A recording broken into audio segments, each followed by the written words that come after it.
Сәлеметсіңдер ме балалар? Отыра қойыңдар. Балалар, сабағымызды бастамас бұрын біз топқа бөлініп алайық. Яғни зихар әдісі арқылы топқа бөлінеміз.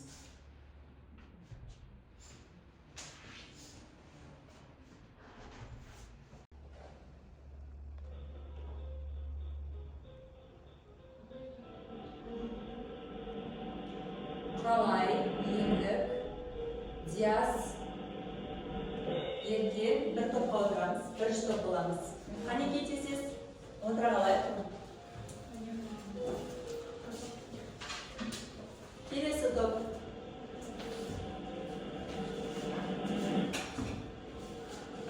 Нұрдәулет, Іңкәр, Гүлназ, Кәусар бір топ боламыз.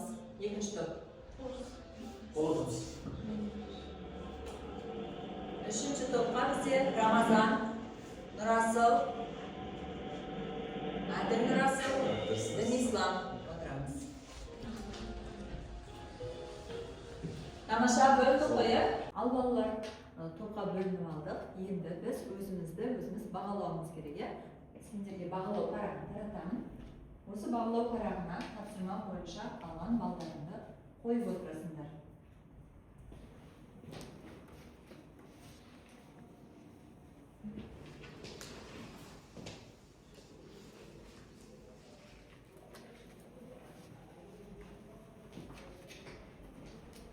Ал балалар топқа бөлініп болсақ, үй тапсырмасын қайталайық. Инфрақұрылымның даму деңгейі қандай параметрлермен анықталады? Кім жауап береді бізге? Гүлназ. Б жауабы. Б жауабы. 2017-2018 жылдардағы рейтинг бойынша алғашқы үштікке кірген елдер мен аумақтарды көрсетіңіз. Нұрасыл, жауап беріңіз. Б жауабы Швейцария, Сингапур. Тамаша. Келесі сұрақ: мемлекеттің әлеуметтік экономикалық процестерді реттеу қабілетін сипаттайтын көрсеткішке не жатады? Балалар?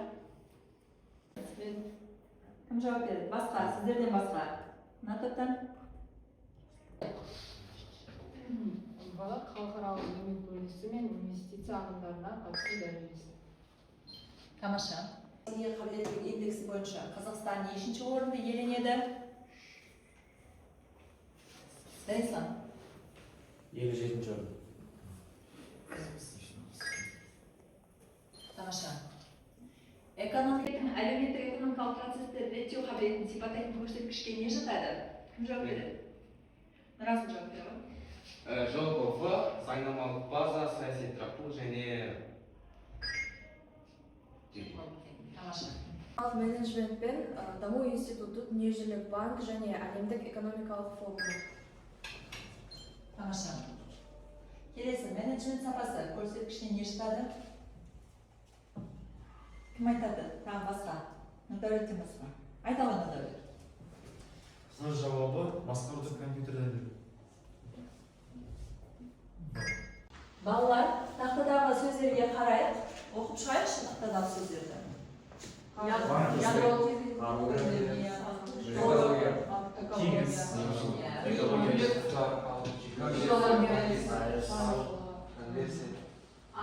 Енді балалар осы шашып өткен сөздердің ішінен бір ортақ түйіні қандай болуы мүмкін?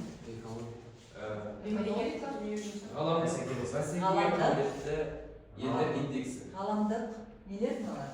Ғаламдық бәсекелестік. Ядролық, лаңкестік, шикізат дегеніміз, экология дегеніміз. Не ол? Мәселе. Дұрыс айтасыңдар. Ғаламдық мәселелердің географиялық аспектілері. Бүгінгі сабағымның тақырыбы балалар. Дәптеріңізді ашамыз, бүгінгі күнді жазып алайық. Тақырыпты жазып аламыз балалар.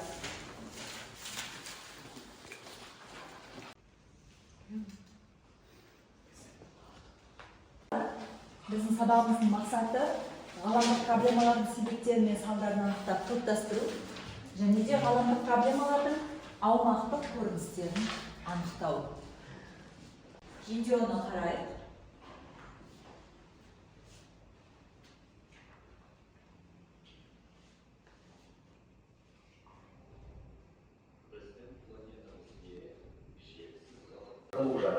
климаттың өзгеруімен құрғақшылық азық-түлік тапшылығын туындауда. Миллиондаған адам аштық зардабын шегіп, бұл әлемдік теңсіздікті тереңдете түсуде. Милитаризм мен қарулану жарысы әлі де басты қауіп өсуі табиғатқа түсетін салмақты арттырып, ресурстардың жетіспеушілігіне әкеледі. Бұл мәселелердің шешімі жаңа технологиялар мен баламалы энергия көздеріне көшу. Біз табиғатпен үйлесімді өмір сүруге үйренуіміз керек. Ғаламдық мәселелерді тек бірлесе отырып шеше аламыз. Өйткені жер шары біздің ортақ үйіміз. Балалар, видеодан не көрдік, не түсіндік? Ғаламдық мәселелер. Ойыңызда деп? Ғаламдық мәселелер. Қандай мәселелер бар екен ғаламда? Құрғақшылық. Ашаршылық. Экология. Мысалға айтатын болсақ, жұмыссыздық, ашаршылық пен Соғыс сақтау. Тамаша, дұрыс айтасың. Мәселелеріне, яғни бізде бейбітшілік сақтау мәселесі, азық-түлік мәселесі, экологиялық мәселелер, энергия және шикізат мәселелері, демографиялық мәселелер, дүниежүзілік мұхитты игеру мәселелері. Балалар ғаламдық мәселелерді шешетін бірнеше фактор бар.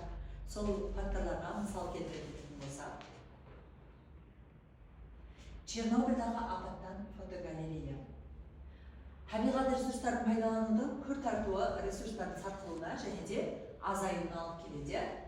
Бұл әсіресе соңғы 100 жылда жойқын байқалып отыр. Қазба отын түрлерінің тұтыну мөлшері 30 есеге жуық артқан екен. Жартылай аштық жағдайында өмір сүріп келеді.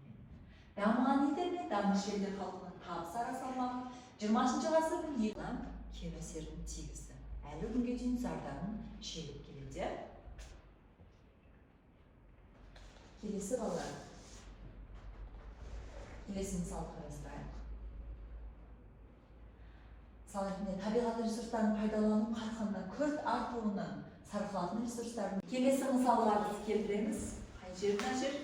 Балалар, яғни жаппай қырып жоятын қару түрлерінің жасау нәтижесінде адамзат өркениетінің тіршілігіне қауіп төніп жатыр қазіргі заманда. 17 ғасырдағы соғыстардан 3,3 миллион адам ғана қаза тапса, 20 ғасырдың 2-ші дүниежүзілік соғыстан кейінгі 50 миллионнан астам адам апат болған екен. 2017 жылғы мәлімет бойынша бұл көрсеткіш 1 триллион 230 шекарасымен шектелмейтінін дәлелдеп отыр екен. Мінекей балалар, мына суреттерге қарайықшы. Атом бомбасын Жапонияға түсірілген білесіздер, яғни Хиросима, Нагасаки қалаларына түсірілді. Енді осы суреттерден біз қандай зардап шеккенін көруге болады, көрсек болады. Мұнай, табиғи газ, көмірдің, мыс қорғасын, күміс, алтынның қоры және де пайдалану болашағы көрсетілген. Мысал ретінде, мұнайдың қоры 30-50 жылға ғана жетеді болашақта. Табиғи газдың қоры 30-60 жылға жетеді деп болжанды. Көмірдің қоры шамамен 2 жылдан астам.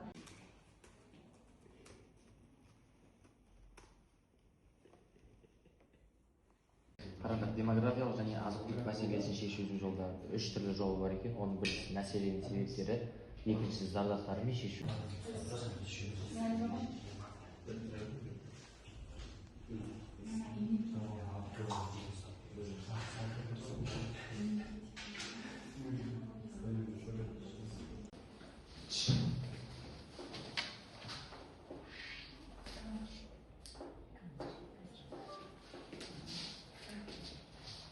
Бізде бейбітшілікпен қарусыздану мәселелері және шешу жолы. Қару-жарақты азайту мен бақылау, әскери шығындарды қысқарту, ашықтықты арттыру. Қақтығыстар, адам шығыны, босқындар және экологиялық күйзелістер. Оның шешу жолдарына дипломатия мен келіссөздер, бейбіт келісімдер, халықаралық ұйымдардың рөлі, оның ішінде Біріккен Ұлттар ұйымын жатқыза аламыз. Үшінші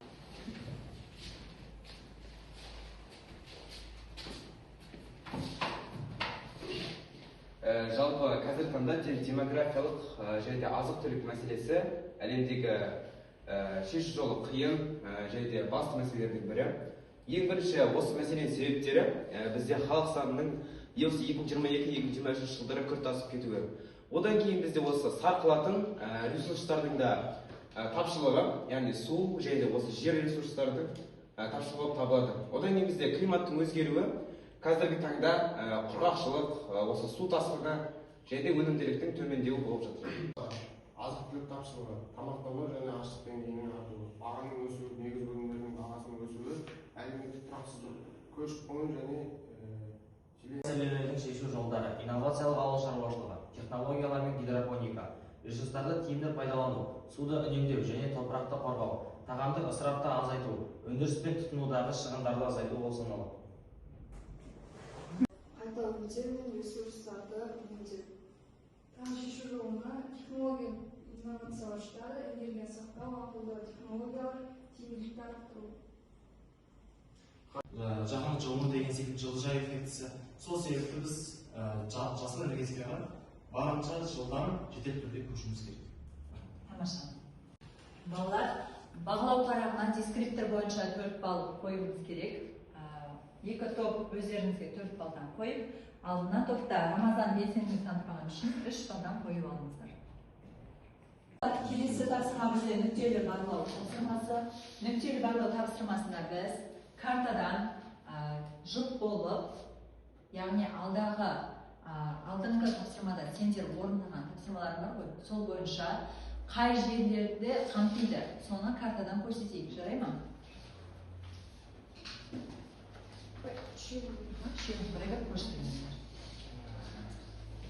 Тапсырма бойынша қай топ дайын, қай жұп дайын?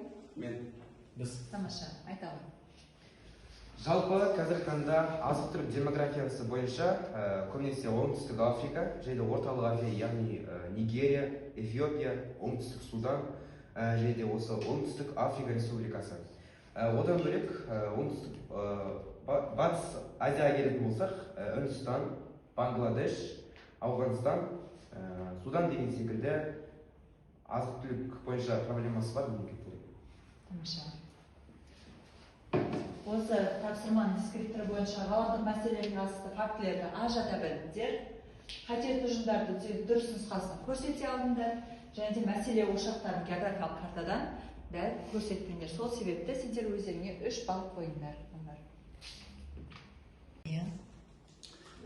Бізге берілген тапсырма бұл әлемдегі шикізат және энергия қорлары. Мына картада біз Ресей Федерациясын толығымен сыздық.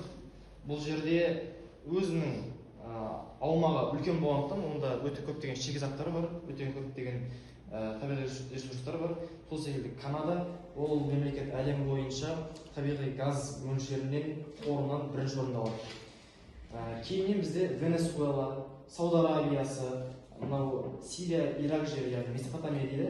Және де біздің Қазақстанның батыс жерлері мұнайға өте бай жерлер. Ол Иранның оңтүстік жағалауы мұнайға өте бай.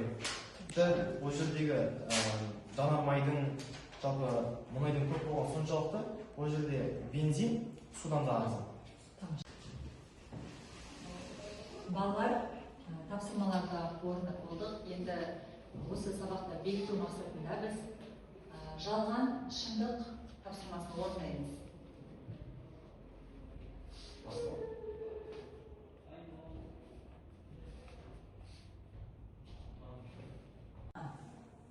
Балалар тақтаға бір-біріне шығып жауап береміз. Қанекей. Қай топтан кім шығады? Кел оқыңыздар.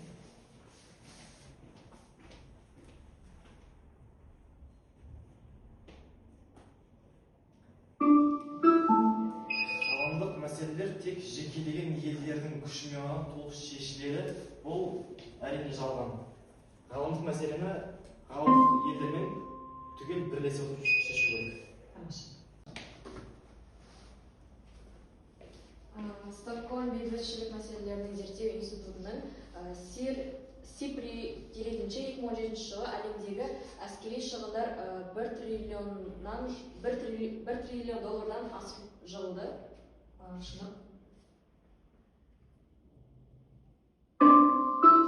Тамаша. Келесі сұрақтардың шығады. Қалай шығады? демографиялық мәселе тек халық санының өсуі ғана емес, сонымен бірге орман мен көші-қонды да қамтиды. Тамаша. Келесі сұраққа кім шығады? Диас. Дамушы елдерде халық санының өсуі азық-түліктің тапшылығына ешқандай әсер етпейді.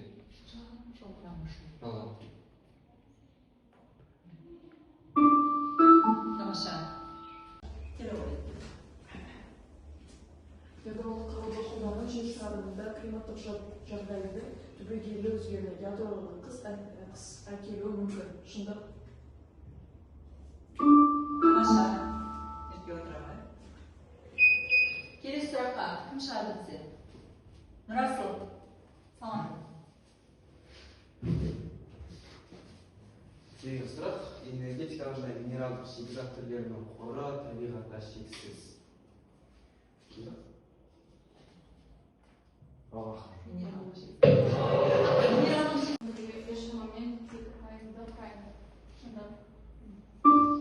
Тамаша. Келесі сұрақ. Кім шығады бізде? Елдің әскери қуатын арттыруға бағытталған саясат. Шындық. Тамаша.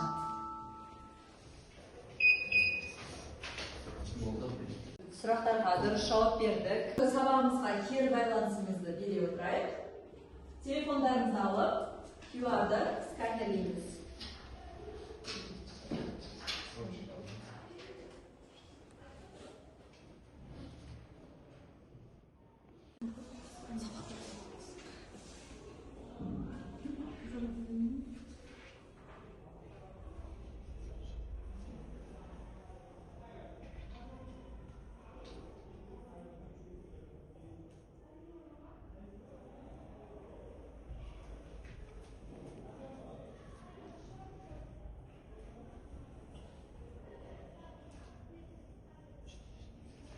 Керемет.